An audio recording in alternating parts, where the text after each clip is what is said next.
Mets lose 8-6 to the Boston Red Sox. I'll start by saying this. Max Scherzer, brush up on your Chinese. Actually, never mind. Never mind. The Guangdong Tigers aren't even going to call you anymore. Nobody cares. This guy, if he's trying to get traded out of New York and trade to a contending team, you're doing a garbage job at it. Nobody is trading for you, Max. You loser. I'm sick and tired of this guy. I am. Can't pitch a big game at all. Or a pivotal, critical game, whatever you want to say, because at this point, the games are not big or meaningful at all. Don't get it twisted. But if the Mets wanted to, hypothetically, let's use our imagination that they could get back into this thing, right? Because that's what we still are doing here for whatever reason, even though it's July 22nd and this team is still below 500. But let's use our imagination, why don't we?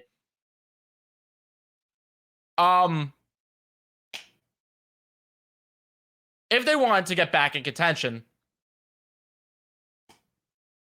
this guy pitching every fifth day is supposed to help us.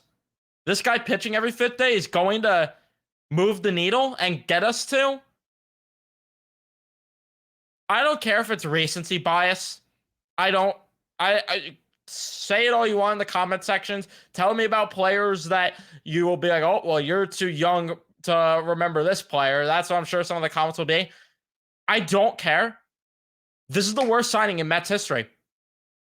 It is. It is. Where's the argument? Somebody give me the argument. I don't want to hear, do not want to hear about his first year with the Mets and how he was so good last year with the Mets. Does anybody give a rat's ass about some of those starts? Anybody? Does anybody give a rat's ass about game 52 against the Chicago Cubs? I don't know if they even played the Cubs at game 52 last year. I don't know if Scherzer started against the Cubs. I'm just throwing an example. Does anybody care when this guy in the biggest start against the Yankees shit the bed? When this guy in the biggest start against the Braves shit the bed? When this guy in the biggest game of the wild card against the Padres in game 1 shit the bed? And what has he done all year? Shit the bed. 4.20 ERA. 420, funny enough. That's what all of us need when we're watching him pitch every fifth day.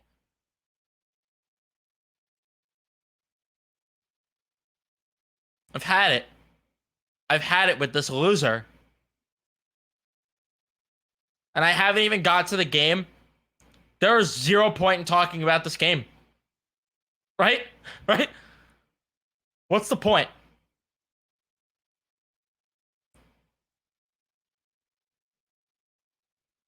And they almost won this game just because the Boston Red Sox cannot play good baseball. They can't. This is the worst baseball I've ever watched from two teams.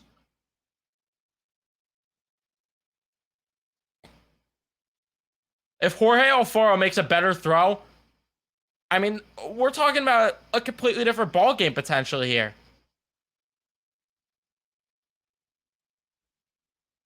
Well, not completely different. I guess that's one run, but regardless, it's absurd. It's absurd. And then you have Trevor Gott come into the game, of all people, because Buck loves punting games and using Trevor Gott in games. 3 earned runs. 1 walk. 2 hits allowed. This guy sucks. And keep in mind,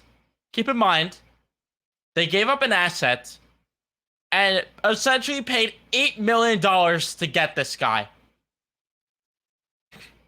I forgot who tweeted the other day, but there was a ginormous list of players that the Mets, or relief pitchers in particular, that the Mets could have got for $8 million or less, which they got Trevor Gott for. It's laughable with these optional relievers or whatever everyone likes to call him, or Billy Epler likes to call him. It doesn't work. This guy has learned nothing from his job in Anaheim, and he's clueless and a fucking loser too. I can't stand looking at the guy. Maybe that's just me. I can't stand looking at Billy Epler when he talks. I don't trust this guy one bit as the GM. And like I keep saying, all of this is for potentially getting Shohei Ohtani. If they do not get Ohtani, oh my God. What a joke. What a waste of 2 years of, like, yeah, let's have 2 years of bad GMing just because maybe we could get Shohei Ohtani over here. When in reality, they could have just brought him aboard as an AGM or something and still maybe work some magic that way. Or in reality, you just try to throw the bag at Ohtani and hope he signs here. But what does that say about this organization in general? The fact that they needed to specifically hire a guy who has a horrible track record just because he could maybe pry Shohei Ohtani to your organization. What does that say about you as an organization? That you need to hire a guy just to get him in here. Does that not speak volumes to how bad and ass backwards this organization is? He did the same thing in Anaheim. And it didn't work. He learned nothing. Nothing. If anything, they could have waited 2 years if they really wanted to hire him. Because nobody was hiring this guy.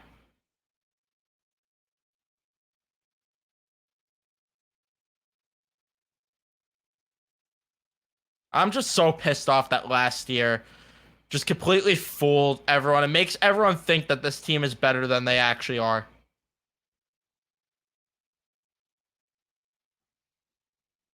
Forgot to get another stat with Scherzer from my good friend Steven. Follow him on Twitter at 31 Shesterkin or something, I think. And he is now tied for first in home runs given up with 22. That's our ace. That's our ace. That's our Jacob deGrom replacement. So glad we gave him more money than we ever offered or gave Jacob deGrom because we wanted to have a great 1-2 punch. Even though Max Scherzer is one of the reasons deGrom left the organization. I know deGrom's not pitching and he had Tommy John, but I would take what would I take for Jacob deGrom to still be a Met? Oh, what would I take for even just like the whatever he pitched? What, 5 good starts this year? That's more than Max Scherzer's given, right? Wouldn't you rather just have the 5 good starts deGrom gives than the what, like 2 good starts, if even that Max Scherzer's given all season for this ball club? I'm sure he's gonna blame the pitch comp for the loss, right?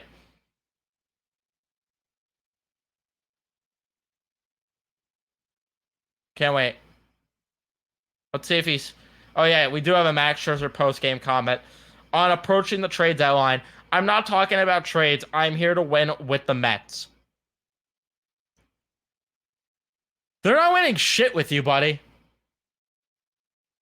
You're one of the reasons the Mets are where they are, if you weren't aware.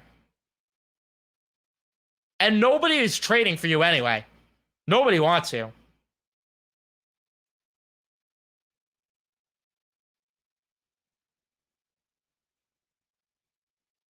The Mets would have to pay an absurd amount with Scherzer if they wanted to get rid of him. It's not happening. And for what? At this point, for what? For half a bag of peanuts or half a bag of sunflower seeds at this point? Because what else is Max Scherzer worth? Oh, but he strikes out batters. Look at that. He had 7 strikeouts. You're right. My mistake. And I find it all cute that National fans are always monitoring Max Scherzer, how he's doing, and monitoring the situation. And I find it all cute that they're attacking Mets Twitter and all Met fans for ripping apart this guy.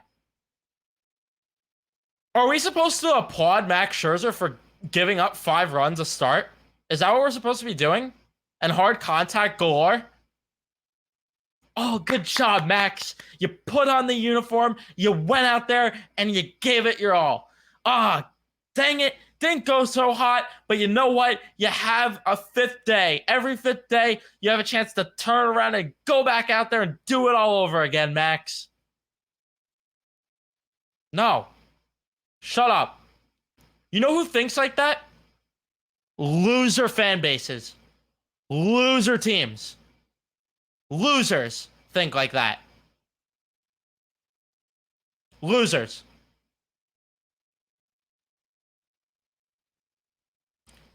Meanwhile, Nationals fans could rip apart Patrick Corbin like it's no issue, right? That's fine. That's perfectly fine. He's overpaid and he allows a bunch of runs each start. That's fine to rip Patrick Corbin apart, but Max Scherzer, no, he's a Hall of Famer. He's the Golden God. He's just everything. He means so much. No, you can't disrespect or say a bad thing about the guy ever. It's comical. It's comical. I mean, what is there to break down with this game?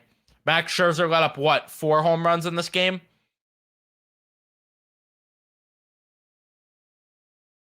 If I'm not mistaken, right? 4. Let's see. We got 1, 2, 3. I think it is. Am I miscounting here? 1, 2, 3, 4. Right? Yeah, I think it's 4. I don't know. Maybe I'm going crazy. But regardless, whether it's 3 or 4, does anybody care? Like, he's still allowing way too many home runs. I want to look at the Savant page. Look at all the red for hard hit contact he allowed this game, because even the pop outs and the line outs and everything, all of them, the exit views must have been absurd on those. Let's look at this. Okay, filter it to just the Red Sox here. I don't think I could, but whatever. Let's see. Let's see how many were 95 plus, even if they were outs for Max Scherzer allowed. We got and non-home runs actually. Let's look at non-home runs. The only problem is I don't see who it was against here, but oh no, it does say what inning it was in. Okay. So we got 1, 2, 3. We have 3 over 95 that were non-home runs, but keep in mind he allowed 4 home runs.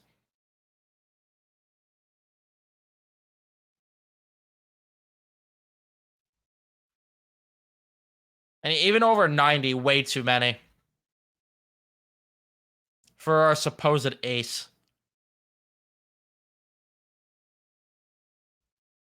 Dude's barely even reaching 95 on the fastball, too. What a joke. What a joke Max Scherzer is. Can't believe how thrilled I was about them signing him. I should have known better with the Mets signing a 40-year-old pitcher. Stupid me. If you want positives from the pitching, at least. Hey, Drew Smith actually did good for once. Didn't have a clean inning. He allowed a hit, but I guess we take it. With the Mets runs, I guess Pete Alonso's back. That's a good thing. Jeff McNeil got himself a Little League home run. Alonso, like I said, had a triple too. He looked good in this game. If you want positives. Nimmo went 0-4 though. Canna went 0-4 in the top of your lineup. Lindor going only 1-4 and striking out still. But again, I guess at least Alonso did good. Mark Vientos, yeah, the bust, everyone, right? Went 2-4. What a bust that guy is. It's almost like playing him works, right? Almost like that. That's how that works. Had an RBI too.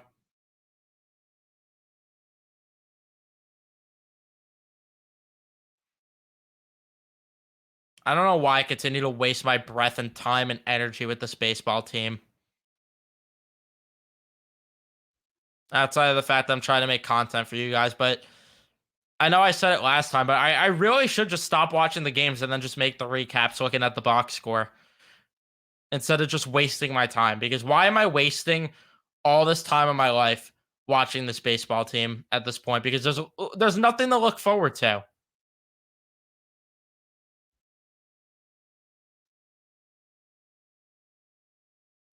The only pitcher I enjoy watching at this point is Kodai Senga.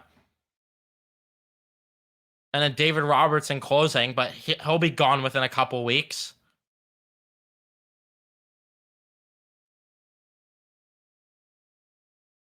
And then for the lineup, I mean, sure, Alvarez is worth watching. Beatty and Vientos sure as hell aren't playing every day.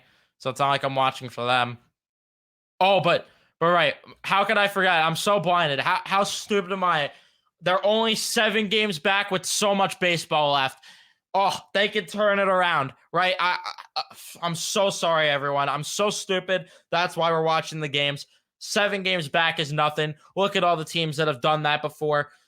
Stupid me. How could I ever think for a second that the season's over? So much baseball left. This team is playing great. They'll turn it around soon. They're getting unlucky. They'll be back soon, right? Right?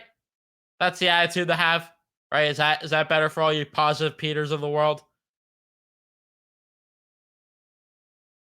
I'm miserable. I'm so miserable.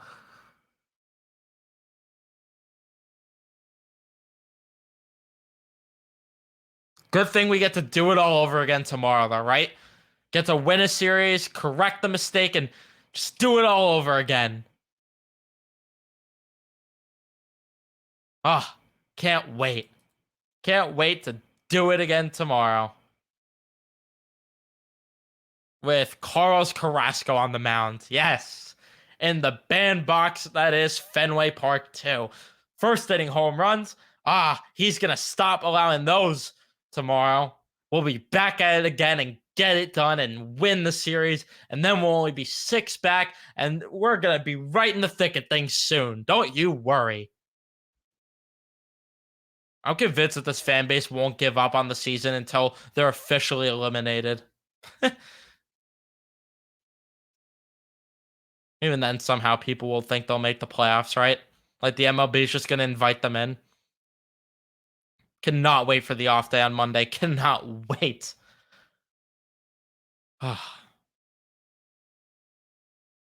Done ranting. Done rambling. Leave a like if you enjoyed. Subscribe if you guys are miserable too. We'll be miserable together for all of the remaining, 64 games at this point, right? 63. Whatever it is. I'll see you guys in the next one.